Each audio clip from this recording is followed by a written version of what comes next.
todos os sábados à noite, às 10h30, eu apresento o programa Vencedores, que conta histórias de empreendedores aqui do Rio Grande do Sul. Eu conto com a tua audiência. Todo mundo está se conectando na TVU Online. E você vai ficar de fora? Acesse tvurbana.tv.br. Meu nome é Jairo Jorge, eu sou jornalista. E ele estará com vocês todos os domingos no programa Domínio Público. Em debate, educação, inovação e o futuro do Rio Grande. Estreia, 14 de maio, às 23 horas. Te espero lá. Espalhe sua marca através da nova TV dos Gaúchos e revolucione os teus negócios. TVU, a TV que te faz crescer.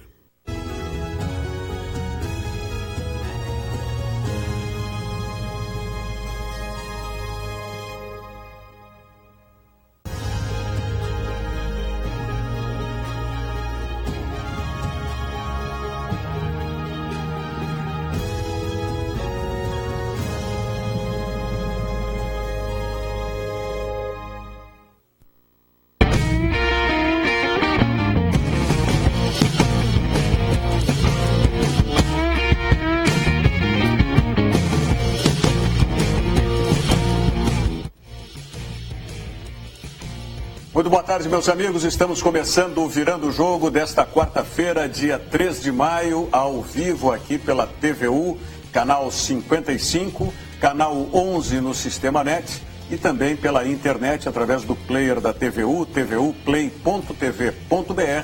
e nas páginas do Facebook, @TVUplay e @Virando o Jogo TV. E você participa conosco, faz o programa junto conosco pelo nosso WhatsApp 999 81 7700. 999 81 7700 para você fazer o programa junto conosco. E hoje nós temos um convidado muito especial, que é o vice-presidente de futebol do Esporte Clube Internacional, Roberto Melo, que está conosco aqui para ser sabatinado por nós e por vocês também aí do outro lado do vídeo. Alex Bagé, Nelson Cerqueira, Antônio Bavaresco, aqui compondo a bancada de hoje. E também o nosso Diogo Rossi, produtor do programa, que vai estar ligado aí com a voz da galera para que você mande o seu recado aqui para o Virando o Jogo. Inicialmente, a saudação, Melo, pela presença aqui conosco. Já queríamos que tu tivesse vindo há bastante tempo aqui no programa, mas a gente compreende também que os afazeres profissionais, primeiramente, e depois os afazeres do clube. Eu não sei se a ordem é exatamente essa. Às vezes tem que até se inverter essa ordem aí pelas necessidades. Mas quero te cumprimentar pelo seguinte, porque tu estava sabendo desde antes de todos que o jogo ia ser em Caxias do Sul, a decisão. Prazer estar aqui, Rogério. Poder participar com vocês, mesa extremamente qualificada. Falar sobre as coisas principalmente do Internacional. E quanto à questão do jogo, do local do jogo, primeiro que o jogo estava marcado, né, para Caxias pela federação e tinha um prazo, né, que o presidente da federação criou para o Novo Hamburgo poder equalizar as questões do estádio. Mas a gente, até pela experiência, entendia que, como lá em 2013, para o Internacional poder jogar em Novo Hamburgo, ele teve cerca de 60 dias, né, de trabalho, de investimento no estádio, de melhorias, para conseguir as autorizações, né, necessárias pelas autoridades, pelos bombeiros, pela brigada. A gente entendia que seria muito difícil em um espaço tão curto, né, de tempo, em uma semana para outra, aí, que fossem satisfeitas, né, todas essas condições. Então, esperamos que seja uma grande final, tenhamos um grande jogo, né, dentro de campo. Aumenta a responsabilidade agora do Internacional, tua por consequência de todos, do Internacional, já que o Internacional propugnava que esse jogo fosse realmente realizado lá em Caxias do Sul? Não, acho que não é por isso que a responsabilidade ela continua a mesma. O fato de ser em Caxias é uma questão simplesmente de duas questões. Regulamento, né? O regulamento dizia que que tinha que ser 48 horas depois de definidas as finais, tinha que ser indicado o estádio. E também a questão de segurança, que eu acho que era a principal, na realidade, né, motivo, né, que era a nossa preocupação. Então, não aumenta em nada, acho que a responsabilidade continua a mesma, ela é grande, é um heptacampeonato que é muito importante, foi um campeonato extremamente disputado e valorizado por todas as equipes, isso sim, né, aumenta a nossa responsabilidade em virtude disso. Mas vamos se preparar essa semana, uma semana cheia de treinamentos. O Novo Hamburgo é uma equipe extremamente qualificada, a melhor equipe, né, o melhor desempenho durante todo o campeonato, não perdeu para a dupla Grenal, então esperamos fazer um grande jogo, precisamos fazer um grande jogo para conseguirmos vencer o Novo Hamburgo. Bom, boa tarde a todos. Roberto Melo, depois do jogo, agora de domingo, até chamou a atenção, porque, e você foi cobrado bastante por isso, pelas declarações da crítica à atuação do árbitro, não só da final, da primeira final, mas também de alguns lances que você entendia como pênaltis não marcados ou algum tipo de prejuízo por parte das arbitragens para o Internacional. Passado alguns dias, você chegou a analisar um pouco mais profundamente o desempenho, porque, claro, ali no calor, até pela declaração que você deu, isso foi muito abordado, a questão da arbitragem. A questão de campo do Internacional, porque os 15 jogos antes da final, até a semifinal, tanto do Inter quanto do Grêmio, ele apontava 6 jogos da dupla. Uma diferença ali de empates, de derrotas, mas vitórias apenas 6. E se cobra, claro, um resultado do Inter que chega na final, que é um resultado positivo, mas o desempenho que acabou faltando. Como é que você analisa, com um pouco mais de calma agora, o jogo ainda do domingo, onde o Inter não perdeu, mas o Inter de novo não venceu o Novo Hamburgo jogando em casa? Olha, o desempenho, evidente que teria sido melhor se a gente teria vencido se o desempenho tivesse sido melhor. Mas eu acho que, principalmente no primeiro tempo, a gente teve um pouco mais de dificuldade. O Novo Hamburgo é uma equipe que marca muito bem, muito encaixada, sabe o que faz em campo, muito bem organizada pelo seu treinador. Então a gente teve alguma dificuldade, principalmente no primeiro tempo. No segundo tempo, eu acho que esse quadro se alterou. Na realidade, se nós formos pegar todo o contexto do jogo, o Inter teve mais de 70% de posse de bola, teve quase 500 passes contra, acho que menos de 200 o Novo Hamburgo. Então o Inter dominou todo o jogo. O Novo Hamburgo chegou em bolas paradas, principalmente, né? Foram 3 ou 4 bolas paradas que realmente eu acho que nos faltou um pouco de concentração. Precisamos trabalhar isso essa semana. Mas eu não me lembro assim de nenhuma defesa do nosso goleiro, de nenhuma outra chance de gol que o Novo Hamburgo tenha tido. Esse desempenho, tanto nesse jogo que está enaltecendo aí, 500 passes contra 200 do Novo Hamburgo, enfim, posse de bola 70%, e o desempenho do Internacional ao longo do Campeonato Gaúcho, é o desempenho que te satisfaz como vice-presidente de futebol? É o desempenho que tu esperavas do Internacional? Não, o desempenho que me satisfaz é o desempenho que foi evoluindo. O desempenho do início do campeonato, a gente sabia que teria dificuldade, treinador novo chegando, com uma metodologia nova de trabalho, bem diferente do que vinha acontecendo o último ano, onde houve trocas de treinadores, né? Foram 3 ou 4. Com a chegada do Zago, em um ano foram 5. Então, a gente sabia das dificuldades, sem falar da reformulação do grupo, né? Foram diversos jogadores que chegaram e muitos que saíram entre jogadores do grupo, jogadores que chegam emprestados e jogadores rescindidos, emprestados. Mais de 30 jogadores do grupo deixaram o clube e chegaram mais de 10 jogadores. Então, é uma grande reformulação, mais a comissão técnica nova. Se sabia que teria essa dificuldade no início do campeonato, realmente tivemos, principalmente nas primeiras rodadas. Mas eu acho que o mais importante, Rogério, é a evolução. A gente tem que ter a evolução no trabalho, né, o desempenho melhorando. A gente entende que o desempenho foi melhorando. O resultado também é bom, porque nós passamos na Primeira Liga, que todo mundo desdenha, mas todo mundo quer chegar. Todos os clubes grandes brigaram para chegar. Né? E é título, é campeonato.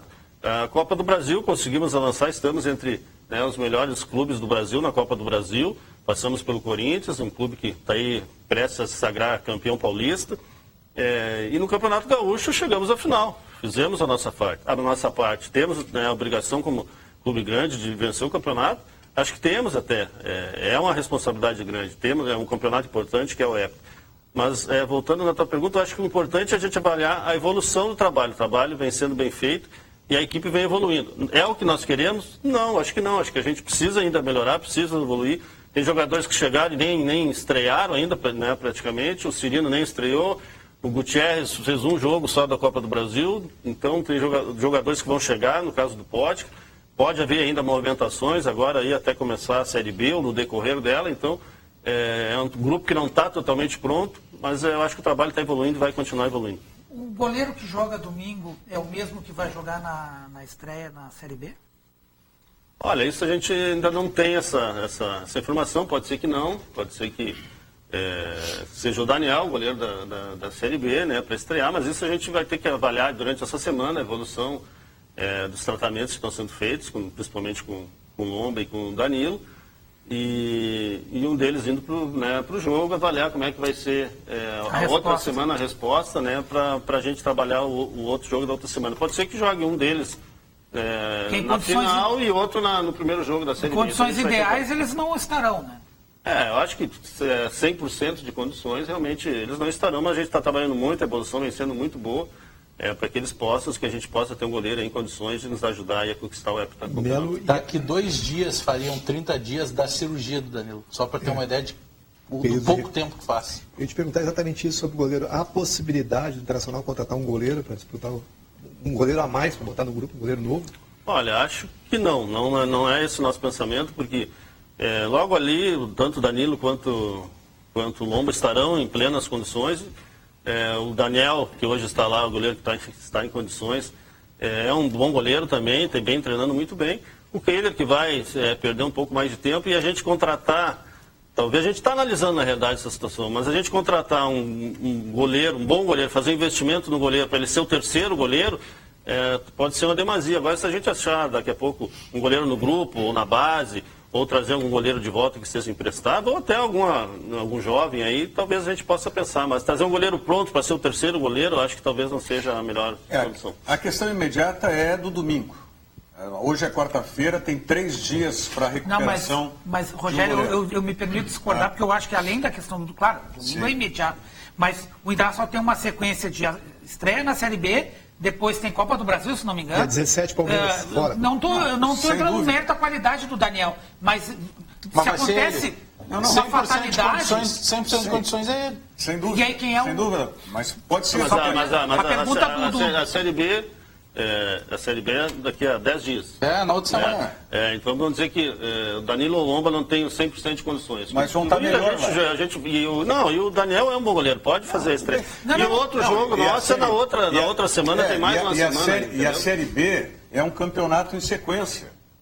Não é uma decisão. São 38 rodadas. Não é uma decisão. Então, a questão é a seguinte, da mesma maneira que a gente falou aqui, que o Marcelo Lomba, se fosse a lesão tivesse que entrar, vamos dizer, aos 40 do primeiro tempo, ele não entraria. Porque não teria condições de jogar um tempo inteiro. Teria que haver uma improvisação. Então, hoje você vai para uma decisão de título com 2 goleiros que nenhum dos dois pode se garantir que vai jogar a partida inteira. Mas é uma situação totalmente atípica, porque a previsão natural da volta aos trabalhos do Danilo era de que ele perdesse, quem sabe, 3, 4 primeiros jogos da Série B. Bom, aí já se sabe hoje que 100% para a Série B é o Daniel. Por quê? Porque hoje ainda não se tem a definição. Vamos supor, eu tivesse que apostar um café agora com vocês, apostaria que vai jogar o Danilo. Sim. Por quê? Porque o Lomba, ele está numa situação um pouco mais complicada, opinião minha, pelo que eu acompanho, para resposta imediata de jogo. E mais... Aí você tem mais, seria já até o domingo 14 dias, até a estreia da Série B já seriam 21 dias, já daria tempo para, quem sabe, até num segundo jogo da Série B, já ter o Lomba em condições 100%. Então acho que sem forçar agora. O Internacional está tapando o buraco com a terra que sai do outro. Exatamente, mas eu quero saber qual é a avaliação de risco que faz o Internacional justamente para essa final, nessa situação dos goleiros. Como assim a avaliação de risco? Avaliação de risco, porque você não vai ter nenhum goleiro em plenas condições. Não, mas...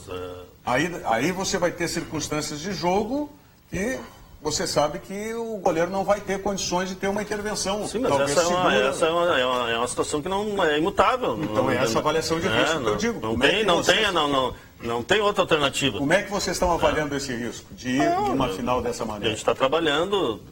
em 3 turnos, os goleiros, para eles estarem os 2 nas melhores condições possíveis para o jogo de domingo. Qual é a alternativa B aí? Não, a alternativa A é uma, a alternativa B é outra. Ia ser. É um machucado e o outro pisado. E quem é que vai no lugar dos dois? Não, Rogério, porque qualquer profissional, qualquer treinador de goleiros ou goleiros, se perguntar, ele vai te dizer que um goleiro, né, do nível dos nossos goleiros ainda, mesmo que não esteja nas suas melhores condições, até, né, com poucas condições, ele vai ser melhor que um jogador de linha que não é goleiro. Ele é o da posição. Ele é da posição. Ele vai para um jogo de... Quem é que vocês estão preparando, então, de linha para ser eventualmente goleiro?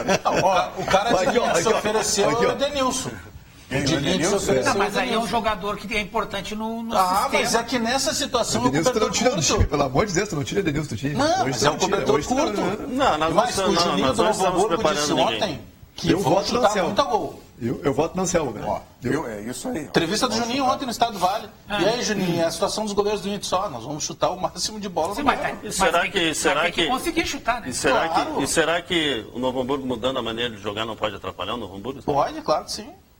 Tem tudo isso, é um jogo de xadrez, né? São os riscos calculados aí. Mas você não teme nada de que possa até... O Zago chegou Mas não se temia na semifinal e o que ele não machucou. Mas o Zago chegou a insinuar... Eu temia ontem, eu temia já ontem no jogo treino, quando o Daniel se abaixava para pegar uma bola, todo mundo, meu Deus do céu. Eu pensei nisso, só faltava o cara se machucar. Mas esse negócio de ser proposital, o Zago chegou, num primeiro momento, a dizer que a entrada no Killer tinha sido proposital. No jogo depois ele fez um sinal e depois na coletiva ele... Depois ele recuou. Mas isso não passa. E também para... que a gente ficou bastante feliz ontem, porque no dia do jogo e até na segunda-feira se ficou muito preocupado que a gente tinha uma ideia que talvez até tivesse sido mais grave. E ontem, pelo menos, eu conversei com ele também estava mais tranquilo, e ele não ia precisar, parece, no primeiro momento, nem fazer uma cirurgia, que vai ficar um tempo, né, considerável fora, mas que também, graças a Deus, me parece que não vai ter sequelas, assim, que vai poder se recuperar bem. Então, acho que isso é o mais importante. É importante para o menino. Agora, falando nessa história do treinador, você tem conversado com o Zago para ele parar de fazer essas bobagens aí? Mas é só as bobagens de campo que a gente pode discutir aqui, de substituição, escalar mal, substituir, tá? Mas essas outras bobagens, de dar um chutezinho afrescalhado no médico... Fazer aquela simulação, tem conversado com ele para parar? A gente conversa sobre todos os assuntos, evidente. Comentaram esse lance da simulação lá? A gente conversa sobre tudo, né?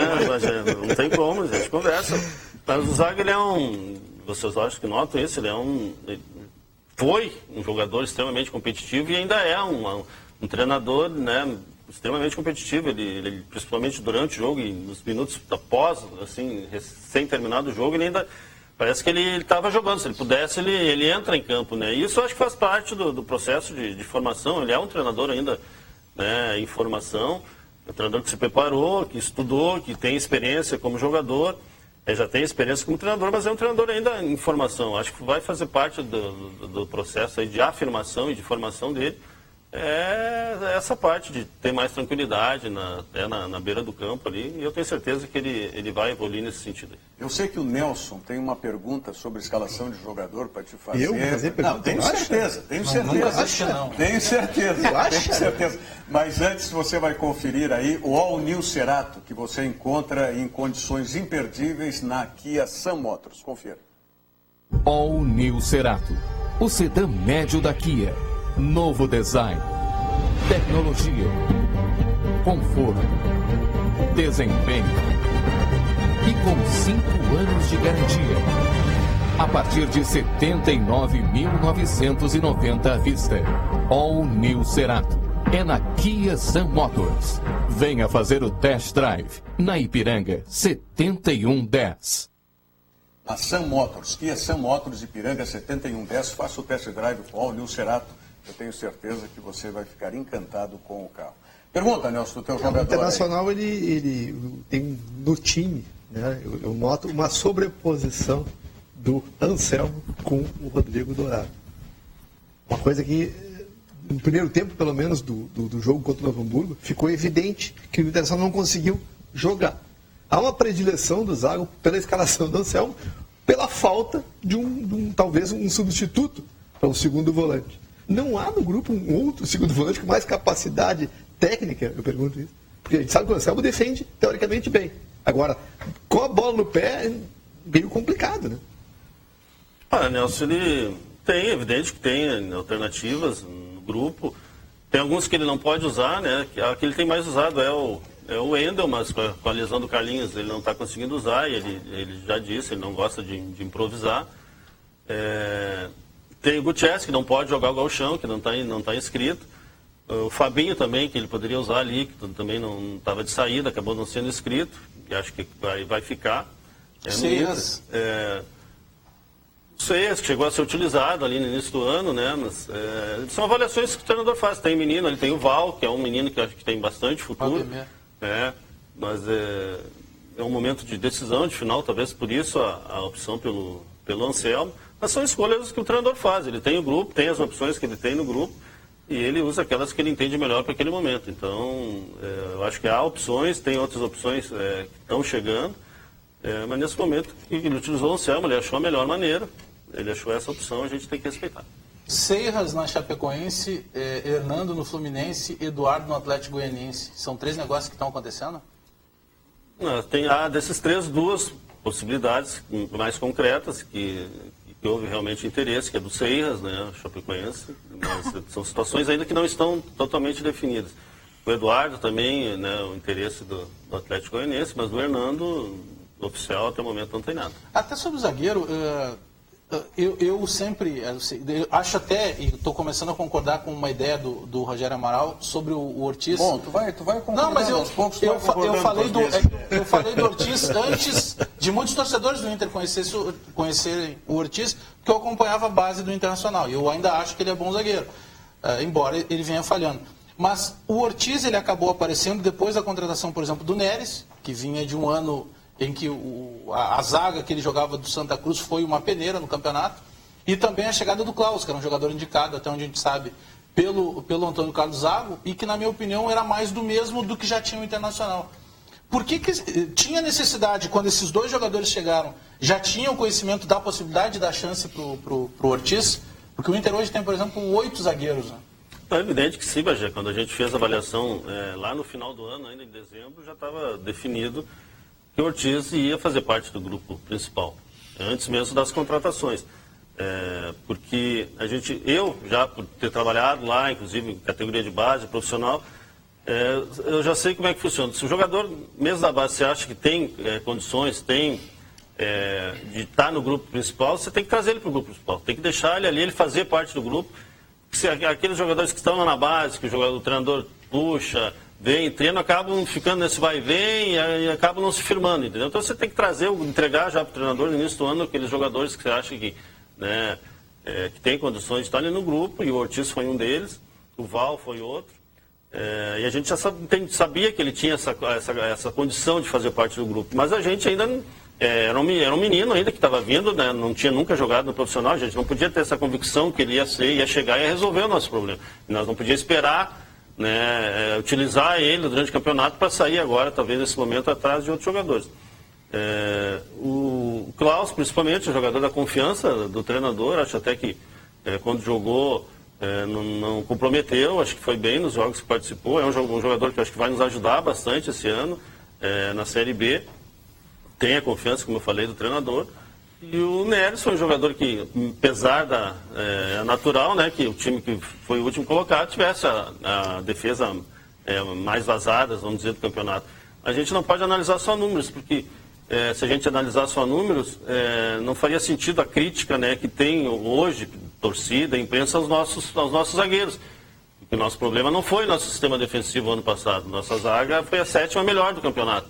E se critica tanto os zagueiros, né? Então, a análise que a gente fez no Neres naquele momento foi que ele, individualmente, né, tinha feito uma boa competição, as informações deles foram muito boas, de quem trabalhou com ele, dos treinadores que trabalharam com ele, e a gente trouxe ele. Acho que ele chegou muito numa defasagem física bastante grande em relação aos nossos jogadores. Não sei se ele já estava lá pela questão de Santa Cruz já ter sido rebaixado bem antes, já não estavam treinando da mesma maneira, e ele sentiu muito. Os primeiros treinos chegava,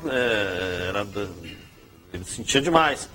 E ele está ainda no processo de adaptação, acho que não teve muitas chances de jogar, a gente não tem ainda, na realidade, uma avaliação, um diagnóstico bem completo, mas é um menino que está ali, que está treinando e que vai ter sua oportunidade. Melo, como tu disseste, não é só pelos números que a gente faz a avaliação, é pelo desempenho.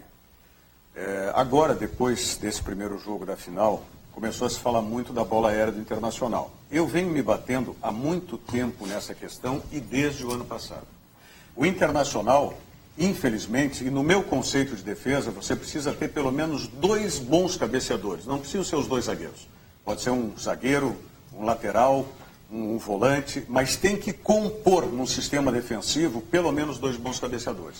E o que eu vejo o Internacional, desde o ano passado, incluindo o Paulão aí, que para mim é o mais zagueiro de todos, o Internacional tem uma deficiência muito grande nisso, e desde o ano passado que eu não vejo a direção anterior e não estou te vendo também com essa preocupação de trazer um zagueiro bom de cabeceio defensivo.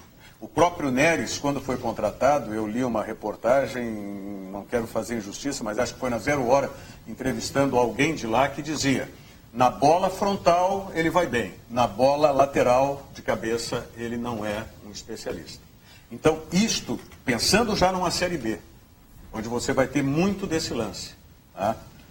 A preocupação eu não estou vendo da tua parte de trazer um zagueiro que seja cabeceador. E tu não tens nenhum hoje no elenco. Mas eu acho que, Rogério, o zagueiro cabeceador é uma questão... não é questão de ser cabeceador, é uma questão mais de treinamento, de posicionamento e de atitude do jogador. Às vezes o jogo não precisa nem ser o zagueiro para cabecear uma bola. Que eu disse. Num dos gols do Novo Hamburgo, agora, no final de semana, teve alguns jogadores que nem têm altura, nem são cabeceadores, mas que se tivesse encostado, atrapalhado, às vezes o jogador atrapalha, encosta no outro atleta e não deixa o outro. Então, é uma questão muito de atitude, entendeu? E é uma questão de treinamento e de posicionamento. Acho que... aí é que eu divirjo, porque por mais que você faça um treinamento de posicionamento, se você não tem um jogador que tenha essa característica, ele não vai desenvolver isso. Tá? E ele não vai contagiar o restante para isso. E essa preocupação que eu tenho em relação... mas principalmente o Cuesta, por exemplo, nós já vimos que é um jogador técnico também, como o Léo Ortiz é um jogador técnico, mas nenhum deles, e nem o Paulão tem isso, imposição diante do adversário na bola aérea. E quando eu falo bom cabeceador... Deixa eu te fazer uma pergunta, deixa eu te devolver a pergunta. Hoje no Brasil, me lista os teus zagueiros que são como cabeceadores. Essa missão é beleza. Procurar no Palmeiras. Talvez seja uma das poucas. Não, eu vou te dizer um jogador. Do Corinthians. A gente ouve aqui, desde o ano passado, o nosso principal adversário aqui, que é o Grêmio, tem grandes jogadores na zaga. Se critica muito a bola aérea do Grêmio. É uma questão de treinamento, as outras equipes também treinam muito a bola. Você tinha o Wallace, perdeu o Wallace, que era o terceiro jogador de apoio nisso aí. Mas eu vou te dar um jogador que eu tenho falado há muito tempo que o Internacional deveria ter trazido, saiu do Santos, foi pro Palmeiras, o Edu Dracena. O Edu Dracena é um desse tipo de jogador. Que é um jogador de imposição defensiva na bola aérea. Então, tu quer um jogador parecido com isso? Eu não concordo com isso. Mas tu não pode... Vai querer renovar também. Que o jogador... O Edu Dracena é um jogador para 6 meses. Não, tudo bem. É um jogador com a mesma característica do Tu diz que isso não se... Acho que se cria, tudo se pode se criar. Nos treinamentos tu cria os estímulos para o jogador levar para dentro de campo. Talvez chame a atenção... O cara não nasce sabendo cabecear. Quem é o melhor cabeceador que teria hoje na tua avaliação no elenco do Internacional defensivamente? Olha, acho que um jogador hoje que tem, inclusive ganha praticamente todas as primeiras bolas, o Rodrigo Dourado é um bom cabeceador, inclusive na bola, na parte ofensiva, já fez gol. Ofensiva, né? Não defensiva. Não, na parte ofensiva, mas ele não é um zagueiro, isso que eu estou dizendo. Você tem um jogador que foi fundamental, agora está mais velho, claro, mas foi fundamental quando compunha uma defesa com o Índio, que se chama Ceará, está lá no elenco. Esse é um jogador que não tem muita estatura, mas era excepcional como o assessor do Índio, por exemplo. Mas está faltando, o Zago poderia perfeitamente, das minhas teses lá, ontem ele trabalhou com o Hernando contra o Brasil de Pelotas, ele poderia jogar com o Ceará, que joga nas duas, e devolve o Wendel para o meio de campo. A melhor formação do Internacional no gauchão é Dourado centralizado, Edenilson direita e o Wendel na esquerda. Foi o meio campo que andou, poderia fazer. Ontem teve uma declaração, uma entrevista de um dirigente do Corinthians, o Internacional entrou muito firme para conseguir contratar o Potker. Venceu inclusive a proposta do Corinthians, a do Inter era melhor. Mas esse dirigente usou o seguinte termo: o Potker está indo para Porto Alegre, mas é só uma ponte porque ele já está acertado na outra janela com o futebol da China. O Internacional fez um contrato de 4 anos. De 4 anos, né? Dá para garantir que pelo menos no primeiro ano ele fique? Tem algum fundo de especulação nisso que disse o dirigente? Olha, o dirigente aí, não vou nem responder para ele. Eu digo da parte do Inter. Né? O Potker é jogador do Inter, eu não sei... Mas alguém procurou o Inter? Não, deixa eu te falar, deixa eu te responder. Eu não sei se os jogadores do Corinthians, os contratos são assim, são ponte para ele, né? Talvez seja assim para ele estar falando sobre isso. O Potker é um jogador que veio contratado por 4 anos, tem uma multa de 60 milhões de euros, né, para o exterior. Então, o Potker vai sair do Inter no momento que o Inter achar, né, como qualquer outro jogador, o Inter entender que deva sair, que vier uma proposta que seja satisfatória para o Inter. Agora, o Potker veio para nos ajudar a voltar para a Série A, a fazer carreira aqui no Inter, a ter sucesso aqui no Inter. Eu tenho certeza que esse é o desejo dele também. Agora, se já há interesses, que é o que nos parece realmente de clubes da China, inclusive, que hoje é um mercado que contrata os maiores jogadores do mundo, isso mostra ainda mais como foi acertada, né, a nossa contratação de ter investido ali no início do ano, antes de ele valorizar ainda mais o Inter não foi procurado. Não, o Inter não foi procurado. Só porque se o jogador ficar um ano no Internacional vai ganhar um belo de um dinheiro. Sim, não tem investimento futuro, não dá para dizer qual é o dirigente. Mas o Inter não pode fazer dinheiro. Com certeza, ele tem que ficar aqui. O último dirigente que disse que não vendia bons jogadores deu jogador. O Ronaldinho. Mas posso fazer uma pergunta? Pode, mas o Potker está nas redes sociais aí, ele falou mesmo esse negócio aí, de que se soubesse o que aconteceu na final... Não, isso é fake, isso aí tem um texto desse da Copa do Mundo igualzinho, idêntico, desde 98. Se envolve que o Corinthians... A teoria da conspiração. A Ponte Preta... Isso aí, aí debate cresce. A pergunta do Bavaresco em seguidinha e também os nossos telespectadores. Esporte Sesc Praticar Faz Bem. Para promover o bem-estar físico da comunidade gaúcha, o Esporte Sesc Praticar Faz Bem realiza torneios e competições tais como o Circuito Verão Sesc de Esportes, Jogos Comerciais, Triatlon Sesc Circuito Nacional e o Circuito Sesc de Corridas, além das ações voltadas à qualidade de vida promovidas pelas academias Sesc, que mantém desde 2011 certificação NBR ISO 9001-2008. Saiba mais em www.sesc-rs.com.br/esporte-sesc. Sesc, a força do sistema Fê Comércio ao seu lado.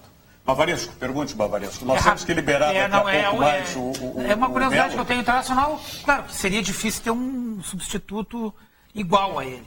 Mas o Internacional não tem, eu não vejo no elenco do Inter um jogador para substituir o D'Alessandro. Quando tu dissesse aqui que talvez durante a Série B cheguem outros jogadores, algum para essa função aí? Bavaresco, substituir o Alessandro, já começa o jogador que colocar nele essa obrigação já começa complicado, né? Então acho que isso vai ser naturalmente, vai ter que surgir naturalmente. Nós não podemos contratar um jogador enquanto o D'Alessandro estiver aqui, já com isso para substituir o D'Alessandro, vai ser reserva do D'Alessandro. É complicado. Mas na função, eu digo assim, que exerce... Não, acho que sim, eu acho que isso a gente pode achar. Tem meninos hoje ali no Inter, garotos que vêm da categoria de base, que tem essa característica, o caso do Juan, que tem treinado bem, é um menino ainda, mas tem muita perspectiva, acho que tem muito futuro dentro do clube.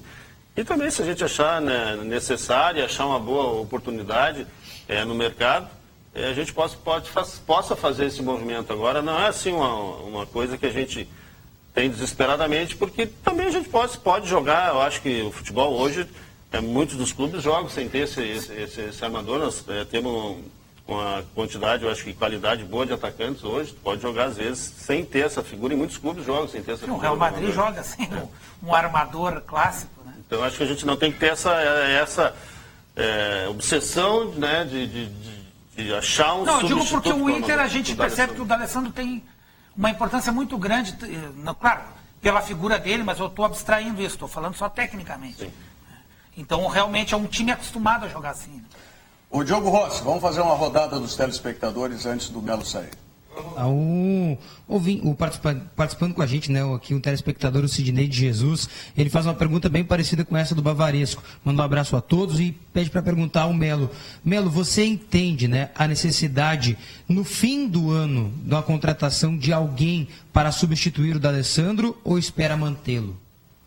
Bom, acho que já quase respondida. Está praticamente respondida, né? Mas vai mantê-lo? O D'Alessandro? É. Isso é uma situação que a gente tem contrato até o final do ano. Isso foi um contrato que a gente renovou lá em 2014. Isso a gente vai discutir, não acho que não é o momento agora para ser discutido. No momento oportuno, adequado, a gente vai conversar sobre isso. O Edu César, lá do site Papo de Bola, nos auxilia aqui. Foi o Flávio Adalto, jornalista e atual diretor do Corinthians, que falou sobre o Potker na China.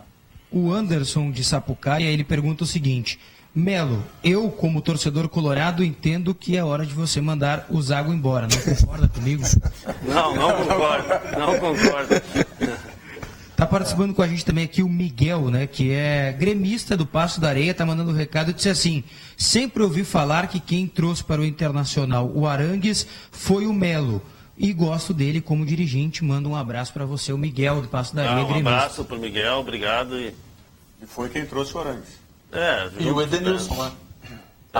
A posição preferida do Melo de acerto é volante.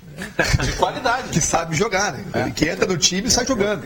Mas quem está jogando titular é o Anselmo, que foi descoberto pelo Pellegrini. E já que eu depois passo os nomes de zagueiro para ele. Tá bom. Não vai ter nenhum técnico.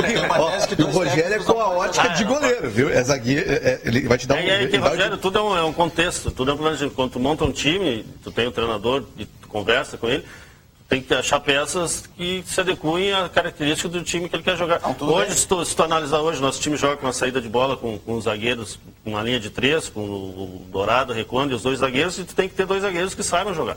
Tem qualidade para jogar. Não, mas eu não quero um quebrador de bola, não, nada disso. Quero só cabeceador, só isso. De Cachoeirinha, ele é colorado, manda um recado perguntando o seguinte: Melo, você em algum momento recebeu uma proposta pelo Anselmo? Por favor, diga que sim. Não. Eu não estou sozinho. Não estou só. Não temos, no momento, proposta pelo Anselmo. Já tivemos até alguma sondagem, mas proposta realmente oficial não temos nenhuma. Aliás, sobre o Anselmo também circulou nas redes sociais uma maldade. Mas a rede social, ela é evada de maldades, né? Não tem aquela de que todo mundo fosse para Caxias, mas não avisasse o Anselmo, deixasse ele ir para o Hamburgo. Eu não posso, né, como dirigente, refutar isso, né? Dizer, o Anselmo é um jogador que tem contrato com o Inter, é importante no grupo do Inter, trabalha diariamente, trabalha bem, corretamente. Está lá, é um profissional sério. Então, não há dúvida que a gente respeita como profissional. Batalha todo dia para ter a oportunidade dele, foi contratado porque demonstrou ter qualidade para ser contratado, para jogar no Inter, então a gente tem que... e a gente respeita. A crítica que a gente faz é a crítica do jogador de futebol, evidentemente, dentro dos conceitos que cada um de nós tem. E até eu só dei vazão àquilo que a rede social fala, que é justamente hoje... Infelizmente, por essa circunstância, o Anselmo é o jogador mais falado no Internacional. E que está jogando fora de posição. Também tem isso. Poderia ser o D'Alessandro, como poderia ser o Brenner. Vem cá, por falar no Brenner, como é que vocês vão administrar essa agora com o Brenner, o julgamento e tudo mais? O Brenner, ele está sendo julgado a um recurso, né, do primeiro julgamento, que ele foi absolvido, mas a Procuradoria recorreu e vai ser julgado amanhã. Né, esse recurso, eu acho que vai ser absolvido, creio eu, espero eu, se não fugir da normalidade, porque foi uma discussão que ele teve com outro jogador ali, ele ser punido. Mas eu falo da expulsão dessa outra. Não, mas essa outra não é esse. Não, eu sei que não é, mas eu digo, essa é a mais carregada que está na súmula do árbitro. Sim, mas essa vai ser um julgamento posterior, porque ela não está na pauta de julgamentos dessa semana. Melo? Não é esse o caso. Mas eu vou além. É a questão do jogador, que discute, foi para defender o treinador. Depois chega num bolo, né, abalroando, vamos usar essa expressão, o árbitro. Então, esse é um jogador que tem que se puxar para o lado. Mas eu acho que foi um lance ali que do jogo, que ele realmente veio, né, correndo em direção ao árbitro, e o árbitro também vinha recuando em direção a ele. Eu acho que houve o choque, mas não foi com a intenção de agredir o árbitro, não deu soco, não deu empurrão, eles se chocaram, eles se bateram os dois. Deu uma peitadinha. Mas tem dirigente, não estou dizendo que seja o caso do Melo, mas já teve dirigente conhecidíssimo no meio do futebol, quando dava o bolo, ele escolhia um jogador e sempre dizia, na hora do tumulto, tu vai dentro do bolo lá. Nada de ficar afastado, vai lá e faz o tumulto também. O Roberto Melo, entendedor de futebol, ele prefere jogar com um referência no ataque, tá? Os dois homens do ataque. Um referência e um mais pelo lado, ou prefere jogar com 2 de movimentação e abrir mão desse 9 mais centralizado? Depende, né? Dos jogadores que tu tiver, né, Bagé? Tu vai ter Brenner, que é centralizado, Potker e Nico, que são abertos. Depende muito. Eu acho que o time tem que ter, eu falo sempre essa palavra, que é uma palavra que o treinador usa aqui do Sul usa muito, que é o equilíbrio. Tem que ter um time equilibrado. Mas é verdade, por exemplo, se tu quer jogar, o Antônio mesmo, quando chegou ao Zago aqui, ele queria jogar com o sistema que ele estava acostumado a jogar, mas ele não encontrou jogadores para jogar, né? Nós não tínhamos jogadores com característica de jogar pelos lados do campo e que também fizessem a recomposição e ajudassem na marcação. Nós não tínhamos esses jogadores, né? E eu acho que ainda não temos. O Sacha está retornando agora vai chegar o Pote, que chegou o Cirino. A partir de agora a gente tem esses jogadores. Ele pode ter mais opções até de mudar o sistema de jogo dele. Isso ajuda. Eu acho que não pode ter um sistema único para jogar. Isso, tá? Tu tem um 9, aí tu só joga com aquele 9, e quando o 9 não pode jogar, tu não tem outro sistema. Eu acho que tu tem que treinar e ter jogadores para jogar nos dois sistemas. E o Nico mudou a forma de atuação dele no campo, né? O Nico, além de ser um jogador, o Nico evoluiu bastante. Ele está recompondo também, né? Do ano passado para cá evoluiu muito, do próprio início desse ano para cá evoluiu muito. É um belo jogador, né? Segundo semestre vai ter o William no Inter? Olha, vamos esperar, né? Contrata um lateral que serve a cabecear. Vai ajudar a defesa. Claro. Perguntinha para te liberar. O Roberto Melo, ele vai nos fiscalizar. Ele tem uma reunião lá para nos fiscalizar, né? Certo? É claro. O servidor da Receita Federal fiscaliza todos nós. Mas olha aqui, já revisasse a história da suspeição? Eu acho que acho não, já fiz vamos dizer assim, corrigir a palavra, né? Mas naquele momento, que era um momento, realmente foi um jogo, naquele Juventude, que não pelo erro, que, né, eu já listei alguns erros da arbitragem aí, que a gente entende que, apesar de a gente achar que está exagerados, eu falei de 8 pênaltis, mais o pênalti de Juventude, fizeram até aí a imprensa, alguns árbitros, alguns comentaristas fizeram essa semana uma apanhada aí, e chegaram à conclusão que 6 desses aí realmente foram erros. Já são 6, nós tivemos um, que eu também reconheço, que foi contra o Caxias no primeiro jogo, né, que seria contra nós, que não foi marcado, mas nós estamos aí numa conta de 6 contra 1, acho que é um prejuízo grande. Mas o que eu quis dizer naquele momento, que foi daquele erro, que além do erro, o juiz teve a informação dos seus auxiliares, que a gente sabe que ele teve a informação, e ele não quis voltar atrás, mesmo assim marcou o pênalti. E ali no calor daquele jogo eu falei da suspeição, mas eu acho que, o que eu queria dizer era que estava sobre, e a gente vinha notando isso desde o ano passado e desde o início do ano, uma pressão muito grande, né, sobre a federação, sobre os árbitros, para tentar de alguma maneira que a gente não chegasse na final do campeonato e que a gente não chegasse ao épito. Agora vamos aí essa semana trabalhar aí para que essa pressão aí realmente não tenha surtido efeito e a gente consiga aí caminhar um heptacampeonato. Só um reforço, até no dia da eleição do Internacional, assim que saiu lá, concluída a eleição e a chapa de vocês vencendo, eu disse uma frase no ar até assim, que bom que nós teremos de novo boas entrevistas de um vice de futebol que entende futebol, que sabe o que está falando, não só o torcedor, vamos lá, vamos para cima, não, falar de futebol. Aí fica mais um pedido, na Série B você vai enfrentar problemas até piores, com árbitro, com logística. Não entra nessa de reclamar, de começar. Tem muito mais conteúdo para mostrar. Mas do que não é nem a questão do árbitro.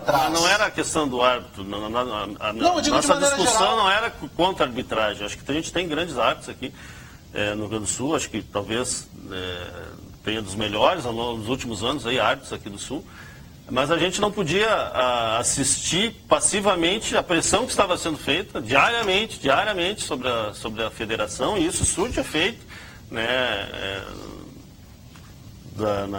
no que compõe o futebol, nas partes que participam do futebol, aceitar passivamente sem reagir a isso. Isso foi mais uma reação a essa pressão que vinha sendo feita, né, muito forte, do que reclamar realmente só das arbitragens especificamente. Bom, tá bombando aqui o Facebook, o Twitter, tudo, o WhatsApp. O Potker tem multa de 60 milhões de euros, é isso? Sim. É a multa de 60 milhões de euros. Vale para o mercado externo, interno? Não, isso é uma multa para o mercado externo e para o mercado interno uma multa padrão também, que é 2.000 vezes o salário do atleta, Sim. também não valor. Tá, então é isso aí, o pessoal dizendo, vale os 60 milhões de euros para o mercado exterior, não para o mercado daqui. Mel, muito obrigado. Obrigado. Obrigado por ter vindo. Venha sempre, não a ressabi. Tá bom? Ok. Não desconfie. E boa sorte, estamos todos torcendo aí na segunda divisão, não no Campeonato Gaúcho, a gente não tem partidarismo no Campeonato Gaúcho, mas, sem dúvida alguma, pelos nossos clubes aqui, torcendo nos certames nacionais e internacionais. Prazer participar. Já viu que a gente não alivia aqui, né? Não, faz parte, a gente já está acostumado. E torcer que se preparar, né, na realidade, bastante essa semana para fazer um grande enfrentamento contra o Novo Hamburgo, que tem sido a melhor equipe do campeonato. Temos que trabalhar bem, temos que ter um grande desempenho e acredito, né, que teremos. Temos uma equipe que eu acho que bem mais equilibrada do que no início do campeonato. Esse jogo mesmo de domingo, eu acho que se tinha que haver algum clube que merecesse, um time que merecesse a vitória, seria o Inter, pelas chances que criou. A bola parada vale, mas é evidente que vale, mas o Novo Hamburgo só chegou através de bola parada. A gente vai ter que trabalhar essa bola parada, né, para que ela não entre de novo no próximo jogo. Mas e a Caxias, que as coisas se resolvam dentro de campo, as duas equipes joguem bola e o árbitro, principalmente, não tenha nenhuma interferência, passe desapercebido, é um grande árbitro. Tenho certeza que o futebol aqui vai ser valorizado. Enquanto o Melo se retira, nós vamos... Onde é que a gente encontra instrumento musical, eletroeletrônico, tudo? Qual é a melhor loja? Eu acho que é a Multissom. Como tu acha? Não tenho certeza. Pô, a gente sai todo dia se mexendo. Deixa que eu faço. Né? É a Multissom. Você encontra as últimas novidades em tecnologia. Smartphones, televisores, tudo em instrumentos musicais. Milhares de CDs, DVDs e games, além de uma linha completa de beleza para você e para a sua casa. Multissom, sempre perto de você. Eu vou chamar o Alcindo de Davi, que é o diretor de marketing da Multissom. O Alcindo, olha o teu cliente aqui, para ensinar. Bem, gente, falamos internacional, claro, porque tínhamos aí o vice-presidente de futebol do Internacional, Roberto Melo, mas hoje nós temos também um jogo que pode determinar para o Grêmio ou a classificação antecipada e assegurada, ou ainda a liderança absoluta, né, na competição entre todos os times, não só os brasileiros, mas todos que estão na disputa da Libertadores da América. O único que está rivalizando é o River Plate, né? Tem 100%. Na verdade, tem uma campanha mais melhor. um jogo, né? Tá com um jogo a menos. Um jogo a menos. Na verdade, o Grêmio hoje pode decidir com uma vitória, ou talvez até com um empate combinado com uma vitória na última rodada, ficar entre uma das 3 primeiras bolinhas lá do sorteio, 1, 2 ou 3. Essas 3 primeiras bolinhas, quer dizer, de 1 a 8, que é classificada, né, são aquelas que vão para o pote, e depois no final quem Pro pote, não para o Potker. Não, falamos do Potker aqui. Pote. Muito. Vão decidir aqueles times que terão a vantagem de jogar o segundo jogo em casa até o final do campeonato. Então, quando ele cruzar sempre com um time que tem uma bolinha com a nota mais alta, ele tem a vantagem de jogar o segundo jogo em casa. Como é que vão fazer isso? Porque é justamente isso. Não tem e não importa a pontuação. E não importa a pontuação. Não importa a pontuação e a colocação. Primeiro colocado, quer dizer, se o Grêmio fizer 11 pontos... É justo isso, premia a melhor campanha. É justo, premia a melhor campanha. É a melhor campanha e o fato de ser primeiro, porque pode ter um segundo colocado num outro grupo, já aconteceu isso muitas vezes, com mais pontos do que o primeiro de um determinado grupo. Mas às vezes é porque esse grupo era mais forte. Claro. Não é o caso do grupo do Grêmio. Que pode se tornar subjetivo, né? Porque a Libertadores de 2015 é uma Libertadores que tem o River Plate, que só entrou na última colocação, porque o Tigres jogou contra o Juan Aurich, o Tigres jogou com os reservas e ganhou de 4-3. Aí essa vitória do Tigres classificou... Um placar específico.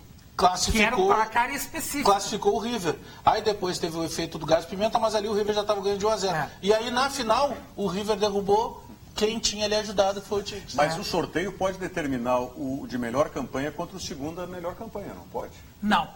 Ficam os 8 num pote pote diferente. E de 9 a 16 no outro. Tá, então, aí sorteia... Então só não tem o enfrentamento do primeiro contra o último. Mas com certeza vai ser do primeiro do nono para baixo. Do nono para baixo. Isso. Se o Grêmio for... Não tem diretamente, né, pela posição. O Grêmio vai ficar, na minha opinião, olhando para os adversários que tem para frente, entre o primeiro e o terceiro. Melhor primeiro, digamos assim. Entre bolinha 1 e a bolinha 3, por isso que eu falei aqui. Então, ele só não será vantajoso quando ele pegar a bolinha 1 ou 2, que deve ser o River e talvez um outro adversário, talvez um Barcelona de Guayaquil, que ontem ganhou do Botafogo. Então, esses dois, na minha opinião, são os que rivalizam com o Grêmio pela melhor campanha na primeira fase. Hoje eu conversei pela manhã com o presidente Romildo. O presidente disse que o Beto da Silva, apesar de não ter jogado, já foi procurado por outros clubes. Ele não jogou no Grêmio ainda, mas ele já recebeu sondagens. O Alexandre Pato, que não tinha jogado pelo Internacional, mais já ou tinha menos proposta. Mas como é que E o Anselmo ninguém quer. Não, o Beto não consegue sondagem, treinar, porque ele machuca. Não. Mas ele já foi sondado por alguns clubes pela, futebol é incrível. pela repercussão que tem de ter jogado na seleção. E hoje jogam Michel e Fernandinho, é isso? É uma das possibilidades, né? O Renato não tem isso definido ainda. O Renato pode optar, por exemplo, jogar com o Arthur um pouco mais adiantado, que eu acho pouco provável que ele vai fazer. Ele acha que o Arthur é meia. Mas ele está errado. Né? Mas eu acho que o Arthur pode ser um meia. Eu acho que talvez ele não seja. Ele jogou a base inteira como um segundo no máximo. Olha, mas quantas vezes a gente já viu isso? E ao contrário também, né? Meia que vira volante. Mas ele tem passinho de formiga, é curtinho. Ele é bom jogador, mas acho que para terceiro... Não sei, mas no caso específico eu estou concordando com o Rogério. Eu acho que hoje, em função de que o Iquique joga muito pelo lado esquerdo, eu acho que não vai ele jogar vai o Pedro colocar Rocha. o Fernandinho. Não, eu acho que joga o Pedro Rocha. Eu acho que não vai jogar o Pedro Rocha. Acho que joga Fernandinho e Pedro Rocha nas extremas. Mas por que tu acha que ele não vai jogar por uma composição tática? Porque eu estou achando que ele pode jogar com o Michel, ele pode jogar com o Fernandinho naquela função, se transformando num terceiro homem ao lado do Luan e também do Barrios. Ele teria movimentação com o Luan, colocação Michel com o Arthur, Barrios tá falando. E velocidade com o Fernandinho. Então ele vai ficar com 4 volantes. Aí ele abre mão do Pedro Rocha? Abre mão do Pedro Rocha. Mas é uma loucura minha. Não, tudo bem. Três volantes. Três volantes e 3 atacantes. Mas ele vai jogar com o Ramiro. Ele jogou Michel, Ramiro e Arthur. Sabe o que eu estou lembrando? Tá, Fernandinho, Barrios, Luan e Barrios. Isso aí. Sabe o que eu estou lembrando? Na verdade, o Luan na esquerda. O Luan na esquerda. O que eu estou lembrando é o 4-3-3. Não botei nome nenhum aqui. Eu estou corrigindo o que eu fiz. Olha aqui, vê se eu posso. Aqui, eu não botei cadê a prancheta, cadê a prancheta? Nome não. Aqui, eu só fiz os riscos aqui. Não, é que ele foi citando, Ele foi citando e falou. Luan e Barrios, ele botou. Psicotécnico. Mas tem um detalhe nisso. Por que nós estamos em sintonia aqui? Por que eu estou acreditando nessa formação? Eu vou fazer esse risco para cá e esse risco para cá. Por que eu estou acreditando nessa formação? Que é mais ou menos uma loucura da minha cabeça, mas fundamentada. Porque o Renato jogou, na primeira passagem dele com o Grêmio, num 4-3-3. Na segunda passagem, se não me engano. Era um 4-3-3 que ele tinha o Edinho ou o Souza, aberto no lado ele tinha o Ramiro. E aberto no outro lado ele tinha o Riveiros. E depois os 3 atacantes, Barcos, Kleber, não lembro quem era o... Não, na primeira passagem. Não, na segunda. Que tenha sido na segunda. Mas na primeira ele também jogou assim, só que era o Jonas. Mas esse 4-3-3, ele funcionou muito bem. O Grêmio foi vice-campeão brasileiro, 2013. Longe do Cruzeiro, 11 pontos, se não me engano. Mas o Cruzeiro era muito bom. O Cruzeiro é um cano. Então, eu acredito, mas não é informação, não é nada. É apenas uma análise meio maluca. Eu acho que ele vai tirar o Pedro Rocha... Se ele tirar o Pedro, psicologicamente falando. No segundo tempo, ele colocou no Guarani do Paraguai do banco. Não, mas aí estava com o time reserva. Então, ele estaria tirando o Pedro Rocha. Mas ele colocaria o Fernandinho para tirar o Pedro Rocha, então? Para apostar numa velocidade como um terceiro homem da frente. Mas é só achômetro. Porque ele jogaria aberto pelos lados. Porque como é que ele foi surpreendido no segundo tempo contra o Deportes Iquique? O Iquique é o mesmo time, não vai mudar. O Iquique conseguiu ganhar do Grêmio primeiro. O Grêmio arrefeceu os ânimos e ele tirou o melhor jogador lá, o Gemivero, o técnico. Nenê, né, que ele falou, ele tirou o melhor jogador, que agora não lembro o nome, e abriu os caras e jogaram em velocidade. E o Grêmio deu o campo, pro Iquique. Então o segundo tempo foi 2-0 pro Iquique. A sorte que o Grêmio tinha feito 3 no primeiro. Mas é só achômetro comparando jogos. Eu tenho uma outra percepção. Eu acho que ele vai manter o Pedro Rocha, mas vai colocar o Fernandinho para marcar a descida no lateral esquerdo. Jogaria com 2 volantes. Jogaria com os 2 volantes, Michel, Ramiro. Só. Não vai nessa aí. Aí não jogaria o Michel. Aí não. Aí fica muito faceiro. Aí fica muito faceiro. O Michel tem muitas deficiências. O Michel encaixa no Grêmio hoje sendo um terceiro, numa formatação de 3 homens. Mas naquele jogo que ele foi expulso lá, ele jogou com o Michel. E contra o Iquique ele entrou muito mal. O primeiro gol é na primeira bola que ele não foi na bola, né? Ele não acompanhou o jogador. Mas é só achômetro, não tem nada de informação. Mas me veio à cabeça essa possibilidade num 4-3-3, deu errado no segundo tempo, ele mexe. Mas teria jogada de velocidade com o Luan, com o Fernandinho e mais centralizado baixo. Fecharia como o Pedro Rocha fecha esse lado esquerdo aqui para dar sustentação. Mas aí que está o problema. O Luan teria que voltar. Ele vai tirar do Luan algo que o Luan já fez na própria seleção brasileira. Ele nunca foi um marcador, ele fazia uma recomposição natural. Mas é aquilo que o Neymar faz no Barcelona. Só que ele fecha, né? Ele fecha. Talvez não tenha a mesma eficácia quando a bola está com o adversário, porque o Pedro Rocha é mais operário, naturalmente. Sim. Só que quando o Grêmio pega essa bola, o Grêmio chega com 3 homens à frente, porque um já está lá esperando. Que é o Barrios, e chegaria com uma jogada de maior velocidade. Para apostar no erro do Iquique para chegar. Mas é só achômetro, não tem informação. Eu jogaria com esse menino Arthur, mas na primeira posição de volante, deixaria o Ramiro fazendo aquele lado direito ali, e para ter essa chegada também para secretário do Léo Moura. Secretarial da Moura. Eu vou dizer uma coisa para abastecer o bairro. Era o que o Juliano fazia. Porque eu vejo assim o potencial que tem o Luan, a qualidade que tem o Luan. Você obrigar o Luan a ser um assessor do Marcelo Oliveira, é você tirar muito. E o Luan é o único articulador, não tendo Bolanes, é o único articulador do Grêmio. O jogo em casa, o pensamento sempre muda. O Renato trabalhou os jogos completamente diferentes. Ele ganhou do Zamora, que a gente sabia que era uma babinha já no primeiro jogo. No segundo jogo ele optou pelo time mais reserva, então fica fora do contexto. E nesse terceiro ele vai enfrentar o time que até agora deu mais trabalho ao Grêmio. Então por isso que eu imagino que ele pudesse mudar, mas repito, agora, uma coisa, é só imaginódromo. Eu assisti o jogo, aquele 4-3 do Zamora com o Iquique. É um time, se ele jogasse contra o Grêmio, como ele jogou aquele jogo, ele se abre demais. É um time que deixa muito fácil. É que o Grêmio dormiu no segundo tempo. É que o Grêmio deu o campo pro Iquique no jogo. Mas não estou nem falando do jogo do Grêmio contra... Mas se o Grêmio no segundo tempo joga bem postado, o Iquique não faria nenhum gol. E eu acho que é o esquema do Nelson sempre, ó. Bem postado em campo. Lá fora, minha avó fazia polenta, assim. Pegava uma espátula e puxava. Fala isso, que dia hoje, Bagé? O teu treinador, lembra? Sim. Como é que ele fazia Qual era o meu... no meio campo. Como é que era a decisão pro goleiro? Rogério, tu saindo debaixo dos pau. Tá, e o zagueiro? Pegava o zagueiro. O fulano e Beltrano, dando baco lá pra frente. O meio-campo, pegava o meio-campo, aquele jogo. E virar pro Carlinhos. E o centroavante? Carlinhos, tu metendo neles. O cara fazia o sinal na beira do campo, já sabia o que ele tinha que fazer. Mas ele dividia em 4 tópicos. Eram 4 sinais. Os 4 setores. Que dia hoje, Bagé? Estavam contemplados. Que dia hoje, Bagé? Que dia hoje? 3º de maio. Hoje é 3º de maio. Aliás, né? ontem fizemos 4 meses do Virando o Jogo. 4 meses, tá durando. Tá durando. Bavaresco, obrigado mais uma vez pela presença. Alex Bagé, Nelson Cerqueira. Nós estamos encerrando o Virando o Jogo desta quarta-feira. O jogo do Grêmio é 19h30. 7h30. Né? 19h30.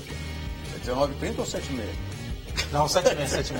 7h30 da noite, 19h30. Portanto, o jogo Grêmio e Deportes e Iquique. Ficamos devendo, amanhã a gente cumpre o que nós ficamos devendo, né, Diogo Rossi, dos nossos telespectadores. Agradecendo a sua audiência e confirmando amanhã, 1h estaremos de volta ao vivo aqui pela TVU. Muito obrigado.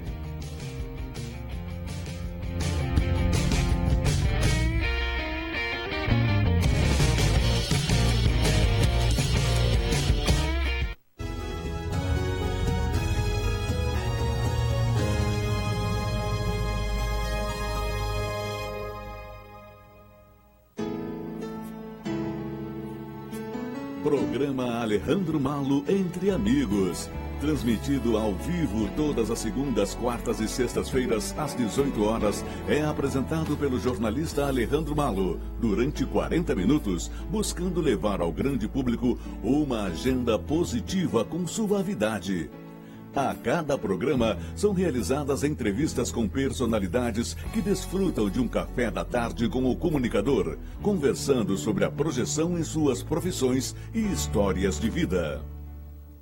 Fortunati.com é um programa de entrevistas apresentado por José Fortunati, exibido pela TVU às terças e quintas-feiras, sempre às 21 horas. O programa apresenta como convidados lideranças ligadas às áreas da política, cultura, economia, negócios, comunitária, sindical e entretenimento, procurando refletir sobre as suas realidades e seus impactos diretos na vida dos gaúchos. Fortunati realiza um bate-papo com os convidados de forma que a conversa flui naturalmente, sendo as questões abordadas de maneira leve, entretanto aprofundadas.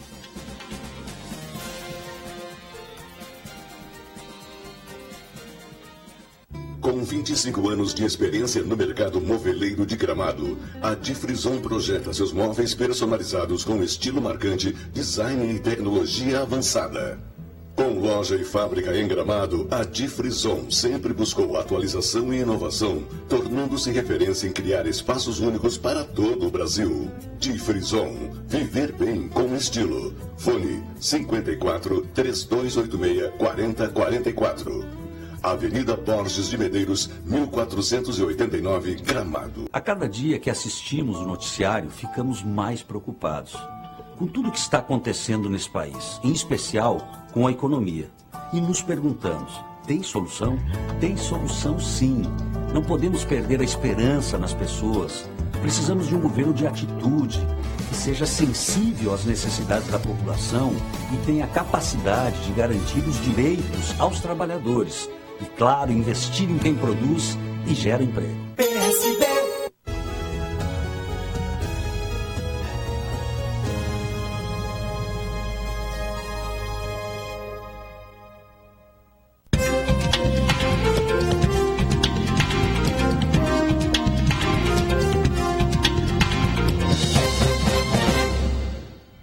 Boa noite, sejam todos muito bem-vindos. Estamos acostumados a lidar com as novas tecnologias através das redes sociais. As novas tecnologias cada vez mais fazem parte do nosso cotidiano. É impossível pensarmos hoje sem estarmos com um celular, sem uma rede social como Facebook, Twitter e assim por diante. De outro lado, temos as mídias. Mídias clássicas como jornais impressos, que cada vez mais perdem fôlego, rádio, televisão e tantas outras. Pois bem, agora nós temos as mídias que estão voltadas para a tecnologia, o que se fundem com a tecnologia. Vamos compreender um pouco mais como isto funciona, qual o seu alcance e principalmente qual é o seu futuro. Para tanto, eu convidei meu querido amigo Domingos Seco Júnior, que, aliás, eu vi numa das suas palestras, tinha lá 20 anos de digital no corpo e muita grana para comer pela frente. Não, muita grama. Ah, é muita grama? E outro fundador e agente secreto da Allright. Bom, quem é, então, o Domingos Seco Júnior? Bom, obrigado pelo convite, Fortunati. Bem-vindo. Muita grama, né? Muita grama, muita grama. Muita grama, é. Bom, esses 20 anos, porque né, eu iniciei bem no princípio da internet mesmo, né, profissionalmente. Me formei entrei na faculdade, na verdade, na FAMEX em 94, né? E essa era a época onde a internet estava se introduzindo no Brasil, primeiro pelo meio acadêmico e aí comercialmente, né, em 95, no final do milênio. Certo. E lá naquela época né, já comecei a ver esse movimento muito forte, né, na comunicação. Então, sou um publicitário, né, fundador aí, né, e cofundador da Allright Media junto com o Fabiano e mais recentemente também o César Paz faz parte da empresa. E agente secreto porque a gente criou um cargo único na empresa. Então, todo mundo lá é agente secreto. Né? Nessa visão que né, cada vez mais as empresas estão horizontais. Né? Não interessa o cargo, interessa que as pessoas né, façam um bom trabalho, façam um bom atendimento. A gente usou esse termo aí para definir né, o que cada pessoa dentro da empresa faz. A Allright, ela se dedica um pouco ao hub de tecnologias da mídia digital. O que é isto? Traduz para o nosso telespectador. Perfeito. Dentro dessa sua introdução ali, né, que o digital, né, as tecnologias, elas estão invadindo o mercado de mídia, surgem novas empresas, né, novos players, que a gente chama, novos atores dentro disso. Né? Então, não apenas a televisão, jornal, rádio, muitas outras empresas chegam, né, ao Brasil e elas são em tão grande número, né, e tem especificidade tão diferente que a gente precisa de uma empresa fazendo uma curadoria disso. Então, nós somos uma empresa... Curadoria é aquela empresa que, primeiro, tem acesso e conhecimento dentro desse mercado. Né? Hoje, para as pessoas terem uma ideia do crescimento dessas empresas de tecnologia em mídia, em marketing. Né? Em 2011, eram 150 empresas no mundo. No mundo? No mundo,